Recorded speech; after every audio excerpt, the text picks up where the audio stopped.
G'day,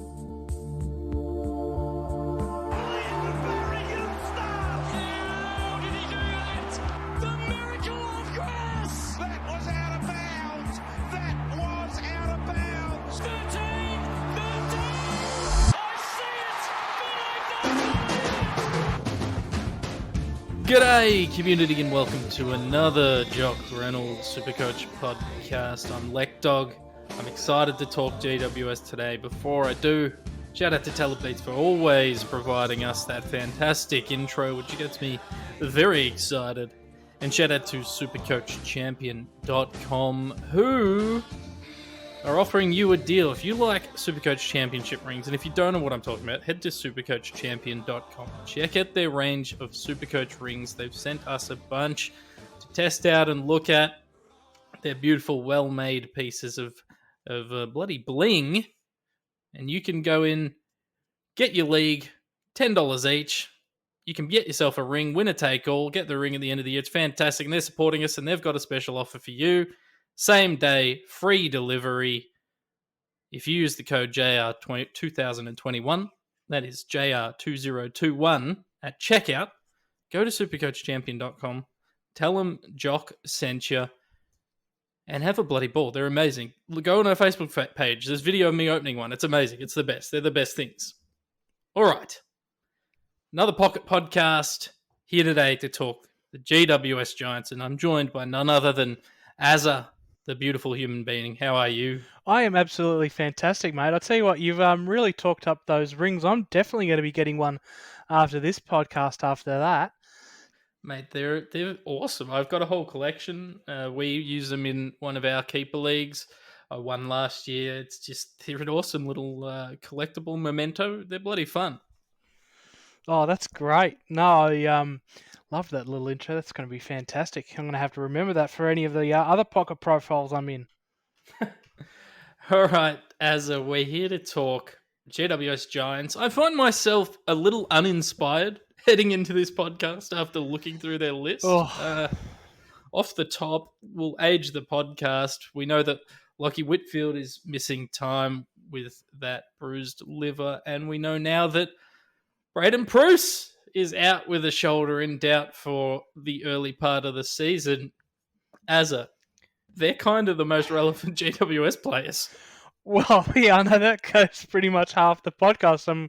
But you can now put them, I suppose we can put them into the pass category, can't we? There's definitely no way I'll be touching Lockie Whitfield with that news that he's going to be out for probably close to 6 weeks, maybe even 2 months. It's a long out for him. And then, yeah, the news today, Braden Pruce. Oh, that's going to throw a huge trouble for all those super coaches out there. It's made me rethink my team for sure. But, look, I think there's still value to be had within GWS. And for me, I think it's probably a good place to start with the lock. And who is your lock? All right, Azza. Well, my lock is someone that I won't be selecting, but he's just about the closest thing I can have to a lock in this lineup, and it's Josh Kelly, $615,000. I'm going to contradict myself when we get to the knocks, so don't worry out there. Averaged 115 Supercoach points over 2020, played 14 of 17 games. Look, it's the same old story for Josh Kelly. Huge upside. Downside is that he'll probably miss football. And unfortunately, that probably doesn't make him a lock. But hey, if this is the year that he plays all the games, geez, you're going to be looking good. Oh, and especially with all the injuries that we've got going around in the in that mid-premium range, you know, with Lockie Neal injury affected, Clayton Oliver the news today injury affected, Patrick Dangerfield injury affected.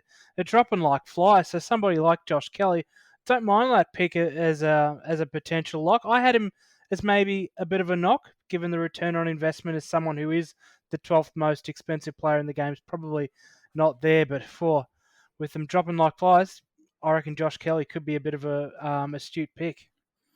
Yeah, well, he's averaged at least 113.8 since 2017. Like, we know he can produce mammoth scores, but of course, the question is health, and for that reason, I can't actually recommend starting him. But he's a lock to be a good scorer in 2021.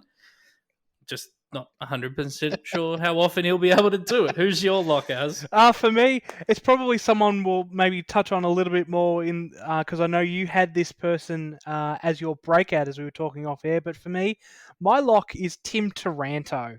I absolutely love this kid at GWS. He's been on the up and up.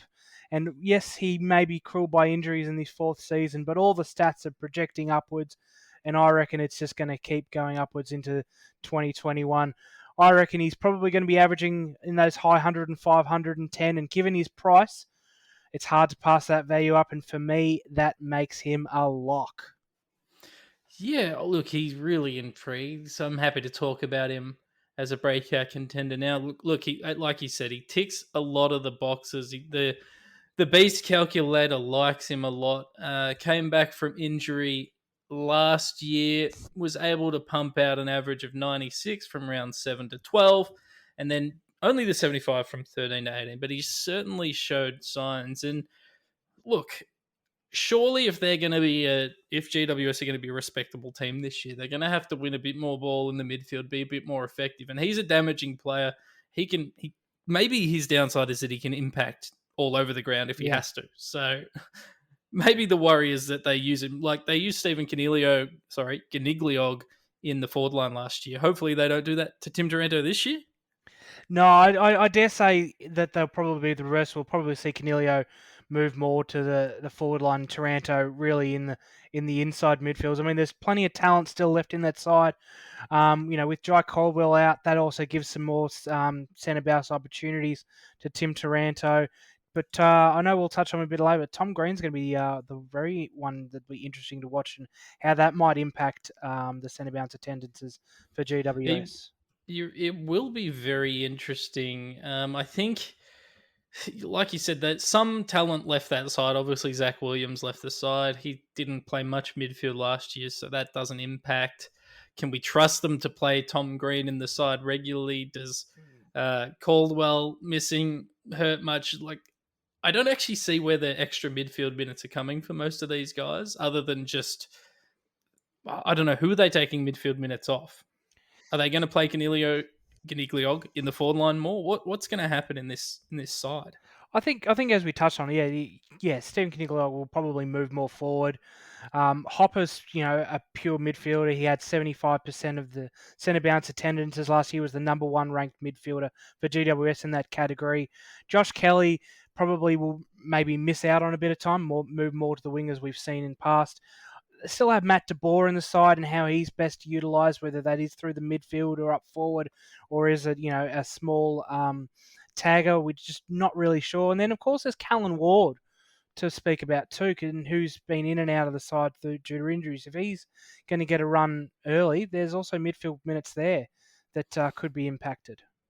Yeah, it's a really interesting one, this GWS outfit, but I still feel like, and it's kind of hard because Tim Taranto, we're not really basing what we think he's going to do if we talk about him as a breakout or a lock.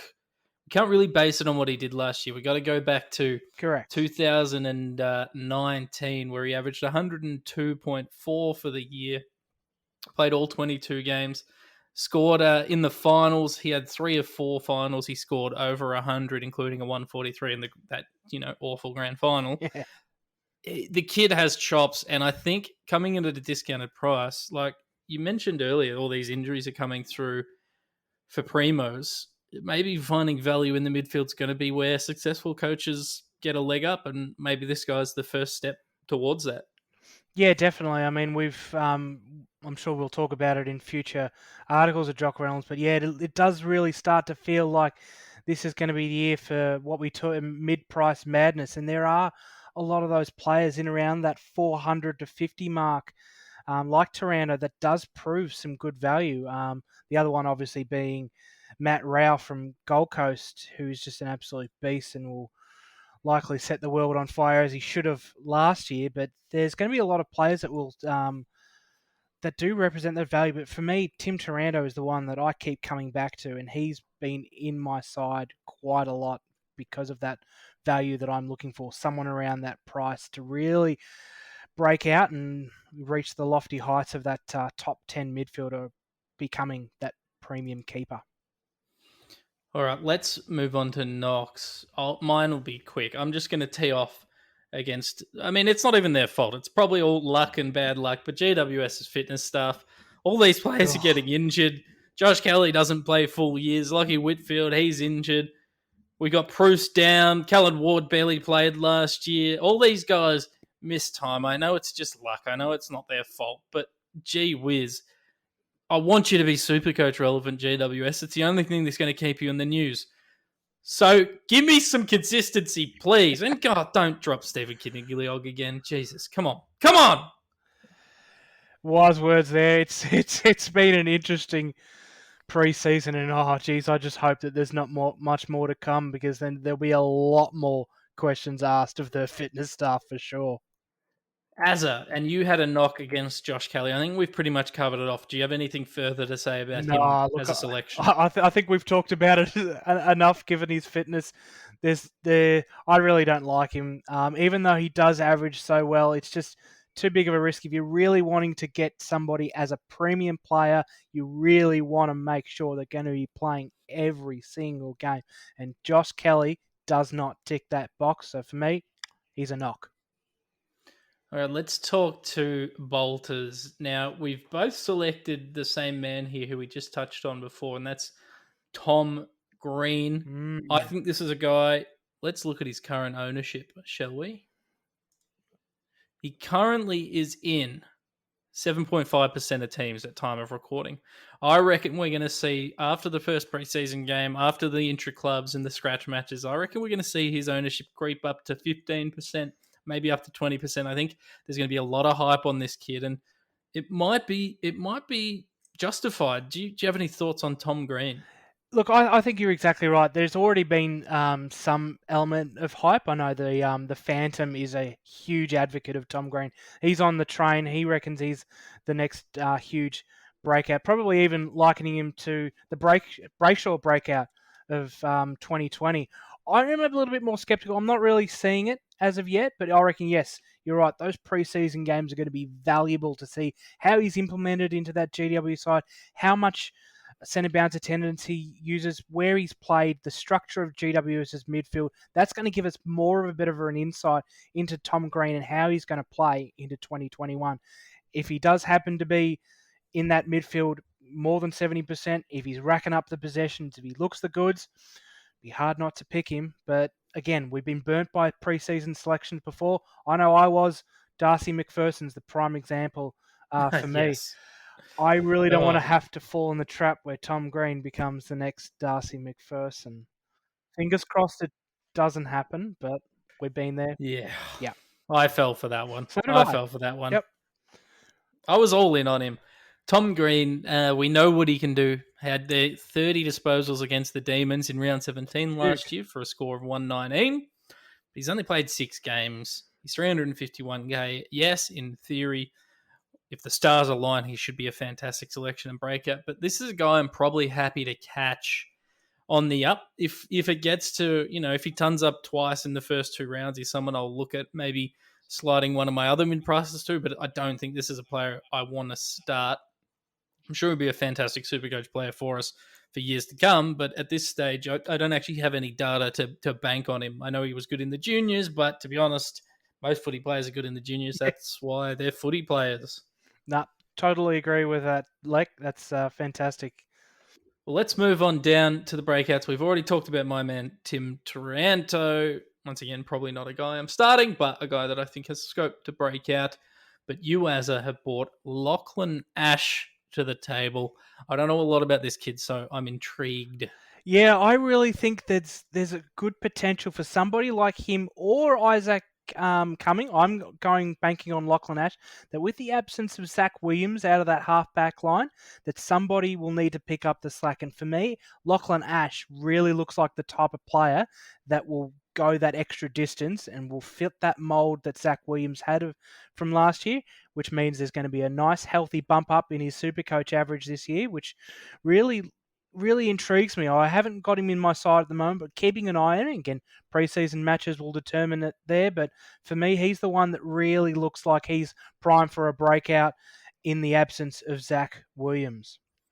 Yeah, Lachlan Ash, 320k defender, averaged 60 in 2020. His final 3 games of the year, he averaged 81 and showed us sort of he can pump out decent scores. He had a 93 against the Blues in round 15. He was pretty solid in that game. But the Blues, Yeah, we didn't make it easy for ourselves. We don't need to talk about that.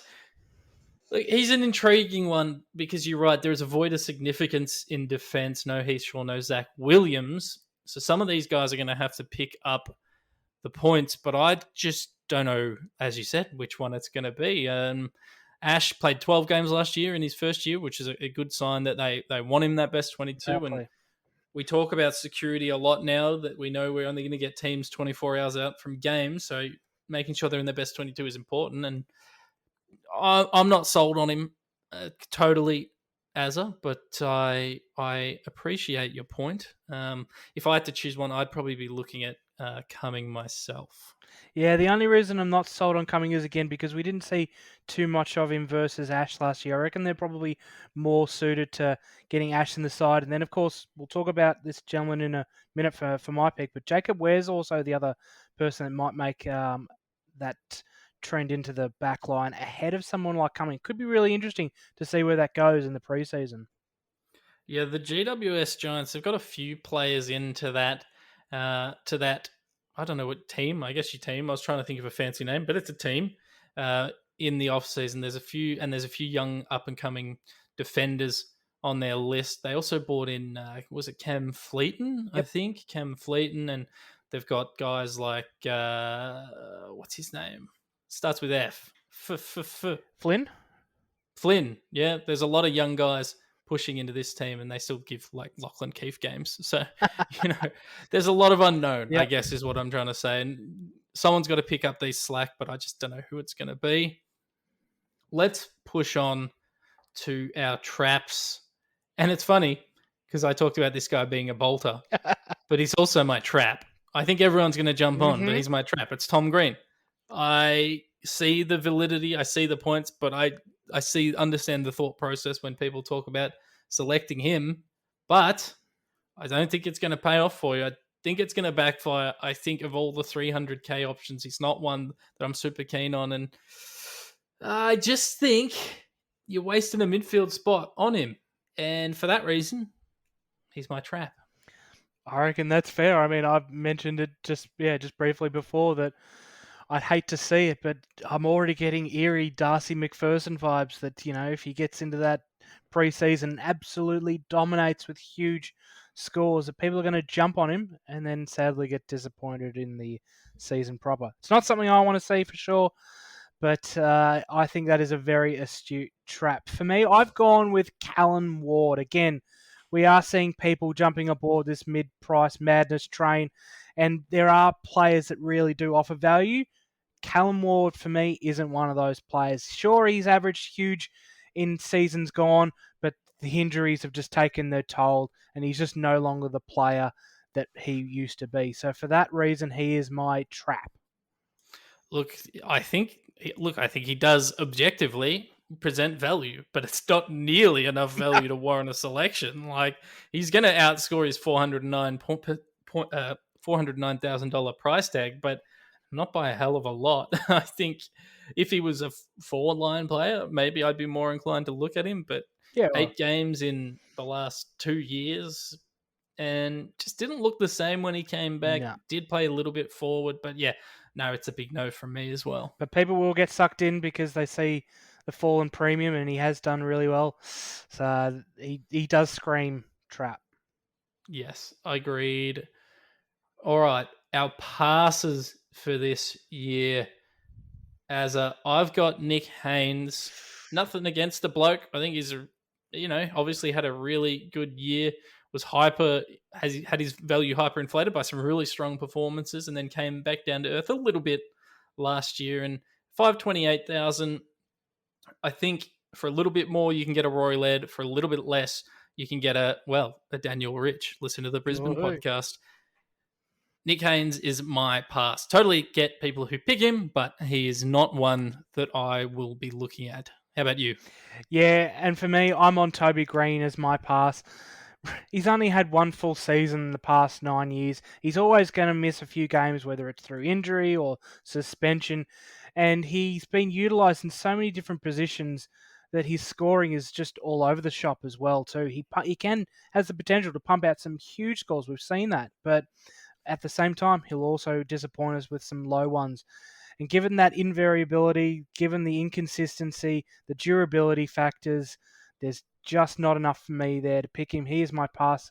And similarly with you with Haynes, if you want to pay a little bit more extra, you're going to be able to find that premium player that's going to serve you better than someone like Toby Green. Yeah, I agree. And people are going to be looking for players in the forward line because, as always, it's, there's not a heap going on there. And with Green showed that he can pump out some really, really good scores when he is in the forward line, which he was from looking at these stats, round 13 through to round 16. And we saw him pump out like a 105 in that period of time and a couple other dud scores. It's just a no. It's a straight no. Yep. He's a bad selection. Maybe a good one when he drops down to 380k later in the year and you can Potentially jump on him for cheap, but no, it's a no from me. And you mentioned this man before. We're going to talk about rookies now. Azza, you mentioned this man before, Jacob Ware. Talk to me about him. Oh, look, he's mid. Sorry. Take a breath. He's a mature age recruit who's come to GWS. Was a late pickup, but he's a stylish half-backman and he's got a lot of talent. He was, recruited from the Sandford from Woodville West Torrens, highly touted kid, and his greatest asset is his kicking. And I think it's going to be really important to have somebody like that in the GWS style. Similar because they've lost, Zach Williams and Heath Shaw. He's the kind of player that you're going to be looking to hit targets both long and short, and just he's a playmaker. And that's going to be someone who's really important. And given the news that we've been hearing out of the GWS camps that he's flying off the track, which we love to hear, sure, it's a cliche, but it means that for a Supercoach rookie, he is going to be very firmly in the frame for a round one debut. And that's all I need to hear. And so that's why he is my rookie pick from GWS. I think if he's named round one, he'll be in most of the bloody teams in the competition. He's already in 36% of teams, and we don't even know if he's going to play. It's bloody beautiful to see. My man is another mature age recruit from last year in Thomas Hutchison. They recruited him last year. He was already almost 25. He was, 24.8 years old or whatever it is, and he was turning 25. They brought him in. They said, we want this kid to play. We've brought him in to make an impact. And as a midfielder forward, injury struck and he was unable to. He finally got into the team in round 12, scored 36 Supercoach points. Then he got injured again and missed effectively the rest of the season. They've been hyping him up on Twitter. They've been posting highlight footage of him kicking spectacular goals. I just think he's a guy at $135,000 this year. I just think he's a guy that might sneak his way into that round one team. It's going to be a small forward role probably, which isn't ideal. But at this point, I'm looking for any rookie that's going to play this year. And if he's named in round one, which I think he could be, they brought him into play, and I think he's going to do just that.